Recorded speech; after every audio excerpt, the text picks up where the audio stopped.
I never imagined my own family would betray me like this, yet here I stand in the back of this suffocating courtroom, watching my father's face contort with rage as Mr. Jenkins reads grandfather's will. The mahogany-paneled walls seem to close in with each word, and the musty air grows thicker with tension. My cousin Sophie catches my eye from across the room, then quickly looks away. The Carter family ancestral home, including all contents and surrounding property, is hereby bequeathed to my granddaughter, Emma Carter. My heart pounds against my ribs. The room erupts in harsh whispers, a storm of disbelief and anger. Dad's neck flushes crimson as he whips around to glare at me. Uncle Jason grips his shoulder, but his own face betrays the same shock. This can't be right. Dad's voice cuts through the chaos. There must be some mistake. Mr. Jenkins adjusts his wire-rimmed glasses, unfazed. The will is quite clear, Mr. Carter. Your father was explicit in his wishes. I grip the back of the wooden bench, steadying myself. The room spins with fragments of memories, last summer's heated argument filtering through the study door as I stood frozen in the hallway. Grandfather's voice, usually so gentle, sharp with anger. I know what you're doing with the company, Robert. Did you think I wouldn't figure it out? Dad's response had been cold, calculated. You're an old man living in the past. Business isn't done your way anymore. Money laundering isn't business, Grandfather had shot back. It's criminal. The memory shifts to 3 months ago, just weeks before Grandfather's death. I'd found him in his study, surrounded by stacks of papers, his face gray with exhaustion. When I'd asked if he was okay, he'd gripped my hand with surprising strength. Promise me you'll protect it, Emma. The house, the legacy, all of it. Don't let them destroy everything I've built. I hadn't understood then. I do now. Emma. Dad's voice yanks me back to the present as he strides toward me, his expensive shoes clicking against the hardwood floor. We need to discuss this immediately. There's nothing to discuss. My voice comes out stronger than I feel. Grandfather made his choice. You don't understand what's at stake here. His words carry a threat beneath their surface. Uncle Jason hovers behind him, conflict etched in the lines around his eyes. The house needs to be sold. The market is perfect right now, and I have buyers lined up. Another memory flashes. Dad's construction company office late one night last month, voices carrying through the thin walls as I'd waited to drop off some paperwork. A man I didn't know speaking in urgent tones. The feds are starting to ask questions, Robert. We need that money cleaned, and we need it fast. My stomach churns. You mean your money laundering operation needs the cash? The words escape before I can stop them, quiet enough that only he and Uncle Jason can hear. Dad's face pales. Watch your mouth, he hisses. You have no idea what you're talking about. But I do. I've seen the signs for months. The mysterious meetings, the shell companies, the way money disappears and reappears through his construction projects. Grandfather saw it too. That's why he did this. The house isn't for sale. I straighten my spine, meeting his gaze. Not now, not ever. You ungrateful little... Dad lunges forward, but Uncle Jason pulls him back. Robert not here, Jason mutters, his eyes darting around the crowded courtroom. I step backward, my heel catching on the carpet. The other relatives watch with barely concealed interest, vultures waiting to see who'll draw blood first. The weight of their stares presses down on my shoulders. Miss Carter. Mr. Jenkins's voice cuts through the tension. There's one more stipulation. The property cannot be sold without your explicit written consent. Your grandfather was quite insistent on this point. Dad's jaw clenches so tight I can see the muscle jump. This isn't over, he growls, turning on his heel. Uncle Jason follows, but not before giving me one last look. Is it warning or sympathy in his eyes? I remain rooted to the spot as the room slowly empties, my mind racing. The house, grandfather's sanctuary, our family's legacy, he left it to me. Not to Dad, not to Uncle Jason, but to me. The responsibility settles heavy in my chest. As I gather my things, my hands trembling slightly, a question burns in my mind. How far will they go to seize what isn't theirs? The answer terrifies me, but I won't back down. Grandfather trusted me with this for a reason. Looking at the will in my hands, I know this is just the beginning. They won't stop until they get what they want, or until I stop them. And right now, I'm the only thing standing between them and everything Grandfather tried to protect. Tell me what you see. I lean forward in Olivia's office chair, my heart thundering as she examines the documents spread across her mahogany desk. The afternoon sun streams through floor-to-ceiling windows, catching dust motes that dance around us like tiny conspirators. Olivia adjusts her wire-rimmed glasses and holds the sale agreement under a digital scanner, her dark eyes narrowing. The pressure points are inconsistent. She taps the screen, zooming in on my supposed signature. See how the lines waver here? And here? She traces the air above two spots where the ink seems to hesitate. Your authentic signatures are more fluid. My stomach clenches as I compare the forged document to my driver's license signature. The forgery is too good. Someone spent serious money to make this happen. Dad's getting desperate. Desperate enough to commit fraud. Olivia's fingers fly across her keyboard, pulling up a digital analysis. Red markers highlight the discrepancies, damning evidence appearing in stark relief. This won't hold up in court. The house is still yours, Emma. Your grandfather made sure of that. A memory surfaces. Grandfather in his study, gripping my hand that last time. Promise me you'll protect it. Asterisk, he knew. He must have known Dad would try something like this. Miss Martinez? Olivia's assistant appears in the doorway. Your 3 o'clock is here. Give me 5 minutes. Olivia gathers the documents into a folder, her movements precise and controlled. Emma, we have what we need to fight this. But you should know men like your father when they're backed into a corner. She lets the warning hang in the air. I nod, gathering my purse. I know. Thank you, Olivia. The cafe is nearly empty when I meet Sophie an hour later. She's chosen a corner table, far from the few other patrons. Her hands wrap around an untouched latte, knuckles white with tension. I got your text. She glances over her shoulder before continuing. About the forged documents? Dad's trying to force through a sale. I slide into the seat across from her, keeping my voice low. But that's not why I asked you here. I need to know what else you've seen, Sophie. What else you've heard. Color drains from her face. I shouldn't. Please. I reach across the table, stopping short of touching her trembling hands. You're the only one inside the company who might help me. I know you've noticed things. Sophie's eyes dart to the door again before she pulls out her phone. 2 weeks ago, I was working late.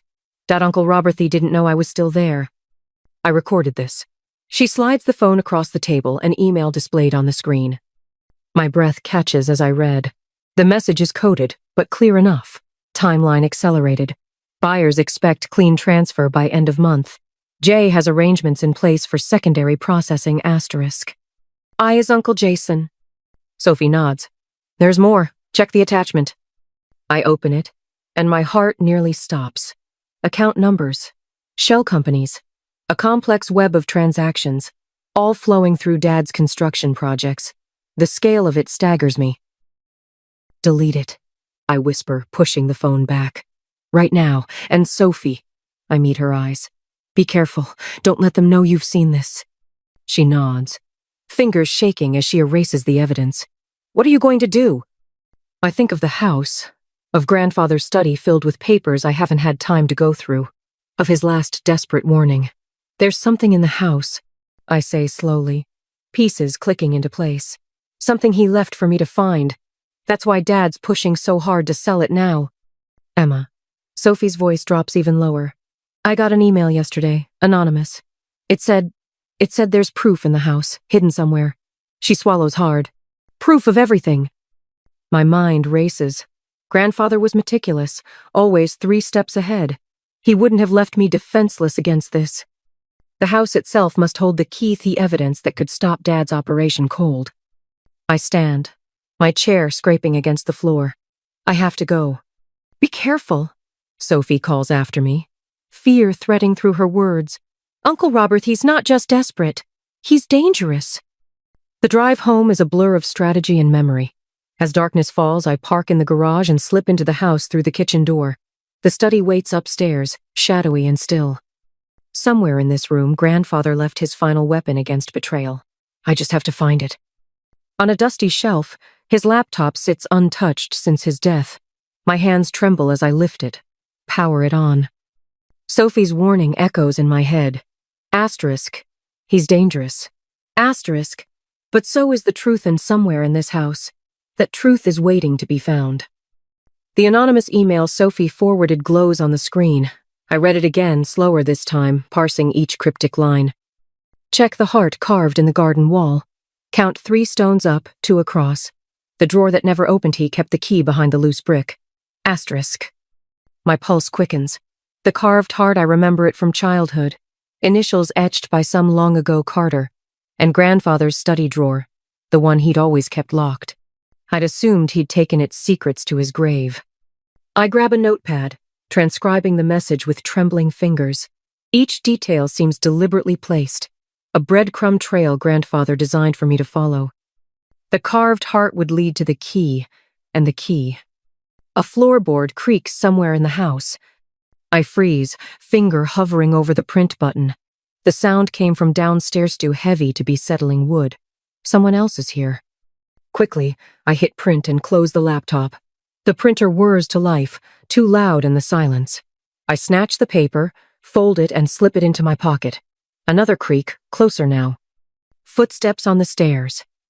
My heart hammers against my ribs as I edge toward the study door. One question burns in my mind, urgent and terrifying. What evidence did grandfather hide that's worth breaking in to find? The footsteps reach the landing. I kill the desk lamp and press myself against the wall, praying the darkness is enough to hide me. Tomorrow I'll follow grandfather's trail of clues. But first, I have to survive tonight. The warehouse stench of mildew and rust fills my lungs as I crouch behind a stack of rotting wooden crates. Olivia and Sophie huddle beside me in the darkness, our breathing shallow and controlled. Through a gap in the crates, a slice of fluorescent light illuminates Dad's face as he paces the concrete floor 20 feet away. Even from here, I can see the sheen of sweat on his forehead. "Time's running out," he snaps at the shadows gathered around him. "The feds are breathing down our necks, and that little brat," the word twists like a knife in my chest, "is refusing to cooperate." A gravelly voice responds from the darkness. "You assured us this would be handled cleanly, Robert." The speaker steps into the light. Vincent Delgado, his expensive suit, a stark contrast to the decay surrounding us. Instead, we've got whispers of an investigation and a paper trail a mile long. My hand tightens around the small recording device in my pocket. Olivia touches my arm, a silent reminder to stay still. "I can fix this," Dad insists, but there's a tremor in his voice I've never heard before. "The house sale will cover everything once it's done." "And how exactly do you plan to make that happen?" Vincent's words drip with menace. "Your daughter holds the keys now, doesn't she?" A muscle twitches in Dad's jaw. "Leave Emma to me. I've got the documents ready. With or without her cooperation, that sale is happening within 48 hours. Sophie stiffens beside me. I don't need to see her face to know what she's thinking. The same thing I am. Forged papers. He's planning to fake my consent. The meeting continues, voices growing more heated as they discuss shell companies and offshore accounts. Each word is another nail in the coffin of the man I thought my father was. Olivia's surveillance equipment captures it all, but the real evidence is branded into my memory. The casual way they discuss fraud, the calculated plans to steal what's rightfully mine. Later, in our makeshift command center, an abandoned office space 3 blocks away, Olivia sorts through the intercepted communications while Sophie paces nervously behind her desk. "He's moving faster than we thought," Olivia says, fingers flying over her keyboard. "Look at these timestamps. The sale documents are already being processed." I lean over her shoulder, scanning the decoded messages. "How long do we have?" "Hours, maybe." She points to a string of encrypted text. "They've got a buyer lined up for tomorrow morning once those papers are filed." "We can't let that happen." My voice is steel, surprising even me. Grandfather trusted me to protect this legacy. I won't let them destroy everything he built. Sophie stops pacing. "Emma, maybe we should talk to Uncle Robert first. Try to reason with him." The memory of his face in the warehouse, cold, calculating, already planning to forge my signature, hardens my resolve. He's had his chance to do the right thing. Now it's time for a different approach. 20 minutes later, I stand in grandfather's study, the weight of generations pressing down through the darkness. The house creaks around me, familiar sounds that used to bring comfort. Now they feel like warnings. The door opens. Dad's silhouette fills the frame, his shoulders tight with barely contained rage. "You wanted to see me?" His voice is carefully controlled, but I can hear the storm brewing underneath. Yes. I move to grandfather's desk, place my hands on its worn surface. We need to talk about the forged documents you're planning to file tomorrow morning. The silence stretches between us, thick with decades of lies. Through the study window, storm clouds gather on the horizon, echoing the darkness in my father's eyes. You have no idea what you're talking about. But there's a flicker of something in his expression. Fear, maybe. Or recognition that his carefully constructed world is beginning to crumble. Don't I? I reach into my pocket, withdraw the recording device. Would you like to hear what Vincent Delgado had to say about it? All color drains from his face. Behind him, Uncle Jason appears in the doorway, his expression caught between loyalty and dawning horror as the truth of our family's corruption finally comes into focus. You stupid girl. Dad's voice trembles with fury. Do you have any idea what you've done? The people you're dealing with are criminals? The word rings through the study. Like you? He lunges forward, hands slamming onto the desk between us. Everything I've done has been for this family. Number. The certainty in my voice stops him cold. Everything you've done has been for yourself. The money laundering, the fraud. You're destroying everything grandfather built. Uncle Jason steps forward, his face ashen. Robert, maybe we should. Stay out of this. Dad whirls on him. Unless you want them looking into your involvement too. The threat hangs in the air, but something has shifted in Uncle Jason's eyes. I see the moment his loyalty fractures, splintering under the weight of too many lies. After they leave, Dad's threats still echoing off the wood-paneled walls, I sink into grandfather's chair, exhausted. Sophie and Olivia hover nearby, their presence a silent comfort as I process what just happened. But something catches my eye, a slight irregularity in the bookshelf behind the desk. Standing, I run my fingers along the spine of the old leather-bound books. There, a gap, almost invisible unless you're looking for it. My heart pounds as I carefully remove the loose panel. Inside the hidden compartment, a weathered journal rests atop a stack of documents. My hands shake as I lift it out, recognizing grandfather's precise handwriting. The first page reads like a confession, a record of everything he discovered about Dad's illegal operations. Emma? Sophie's voice is barely a whisper. What is it? I clutch the journal to my chest, mind racing with the possibilities this evidence represents. It's exactly what we need, my voice catches. Grandfather knew. He knew everything, and he left us the proof to stop them. The study falls silent except for the distant rumble of thunder. In my hands, the weight of the journal feels like both a burden and a weapon. The question isn't just what secrets these pages contain, it's how far I'm willing to go to use them. The crystal chandeliers of the Riverside Conference Hall cast dancing shadows across the faces of Metro City's elite. I adjust my grip on grandfather's leather-bound journal, its presence in my clutch bag both a comfort and a weapon.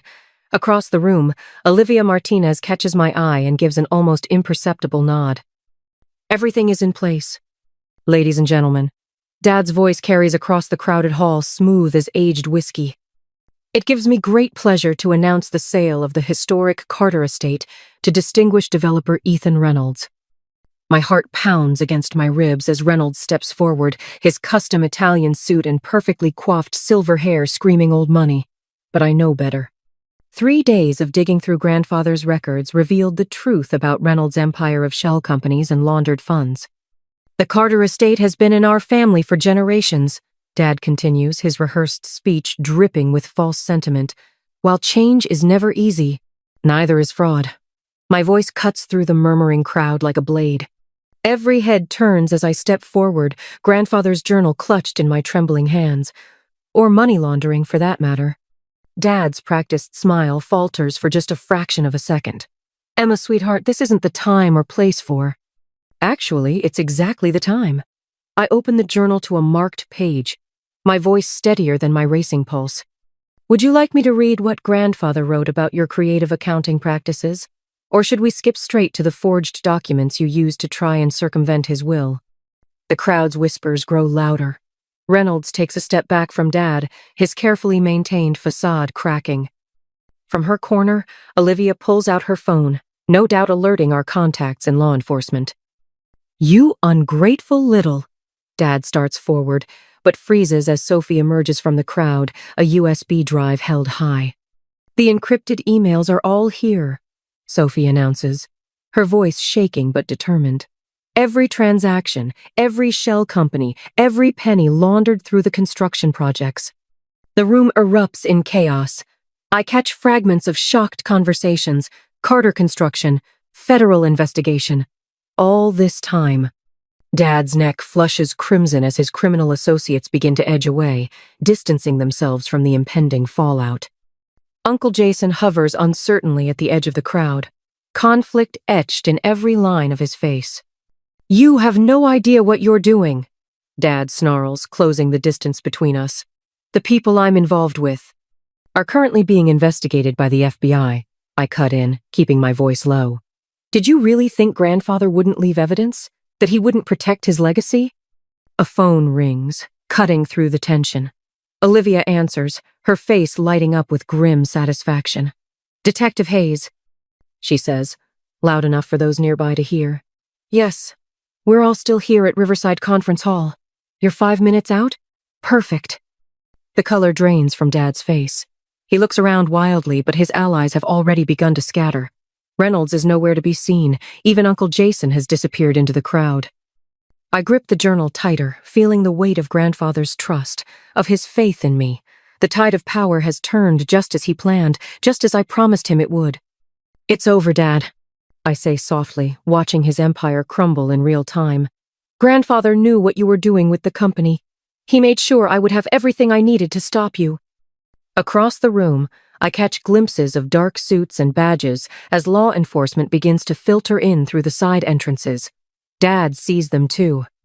His face contorts with a mixture of rage and fear that makes him look like a stranger. "This isn't over," he growls, but the threat in his voice rings hollow now. I think of the house, Grandfather's sanctuary, our family's true legacy. Not a fortress for laundered money or a pawn in Dad's schemes, but a home built on integrity and trust. Everything Grandfather fought to protect, everything he entrusted to me. "You're right," I say, standing my ground as Detective Hayes approaches. "For you, it's just beginning." The courtroom buzzes with whispers as Dad strides toward the podium, his Armani suit a sharp contrast to his unraveling composure. Camera flashes punctuate the tension like lightning before a storm. I grip the edge of the wooden table, steadying myself as his words slice through the air. "My daughter is young, naive. His voice carries that familiar, patronizing tone that used to make me shrink into myself. Not anymore. She doesn't understand the complexities of business, of family legacy. If she continues down this path making these wild accusations," he turns to face me directly, eyes glinting with barely contained rage. "There will be consequences that can't be undone."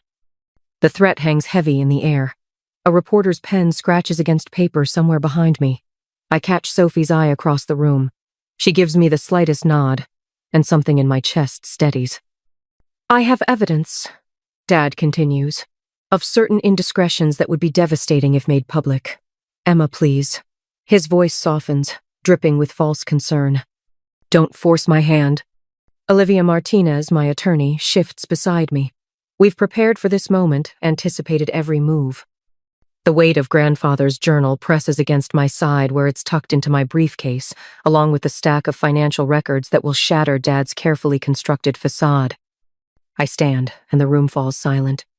"You're right about one thing," I say, my voice carrying clear and strong. "I am your daughter. Which means I learned from the best about keeping receipts." Olivia steps forward, nodding to the court clerk. The projector hums to life, and the first document appears on the screen, a detailed spreadsheet tracking money movements through shell companies, each transaction highlighted in damning red. This is a record of funds flowing through Carter Construction's subsidiary accounts. Olivia explains, her professional tone masking the bombshell she's dropping. "Note the pattern of deposits and withdrawals, each carefully structured to avoid detection." Dad's face drains of color. Uncle Jason, seated in the front row, leans forward with widening eyes. "But that's just the beginning," I continue, pulling out Grandfather's leather-bound journal. "This contains detailed observations of every suspicious transaction, every late-night meeting, every shell company created over the past 5 years. Grandfather didn't just suspect what you were doing, Dad. He knew. He documented everything. The journal trembles slightly in my hands, not from fear, but from the surge of adrenaline coursing through me. Dad takes a step forward, his composed mask cracking. "You're making a mistake," he hisses, low enough that only those closest can hear. "Everything I did was to protect this family's future." "Number," I meet his gaze. "Everything you did was to protect yourself." Olivia advances to the next slide. Copies of forged documents bearing my supposed signature, authorizing the sale of the house. The evidence we've gathered laid bare for all to see. Gasps ripple through the courtroom as she methodically explains each piece.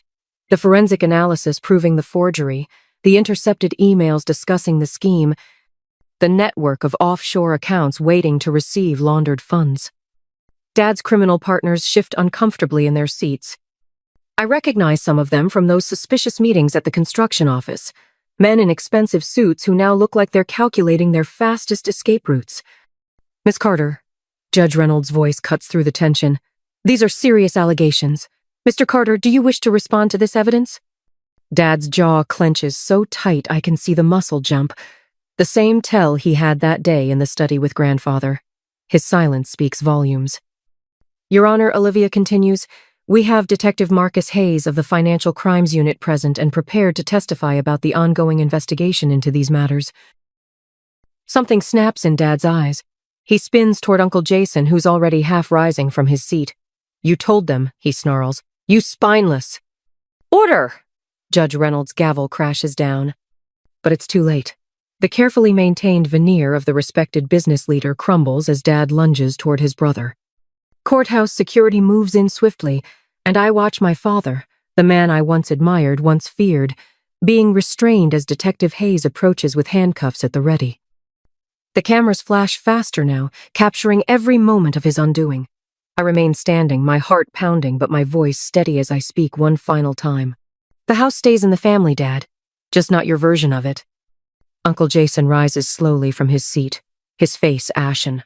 The entire courtroom holds its breath as he makes his way to the center of the room. His hands shake as he straightens his tie. "I need to make a statement," he says, voice rough. "About the forgery. About everything." His eyes meet mine, filled with a mixture of shame and relief. "Emma's telling the truth.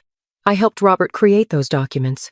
I watched him build this whole scheme, and I did nothing to stop it." Sophie steps forward next, her heels clicking against the hardwood floor. "I have testimony as well, Your Honor. Dates, times, conversations I witnessed. The threats made against Emma when she refused to comply." The room erupts in chaos as Detective Hayes moves forward, officially placing Dad under arrest. The charges ring out clear and damning.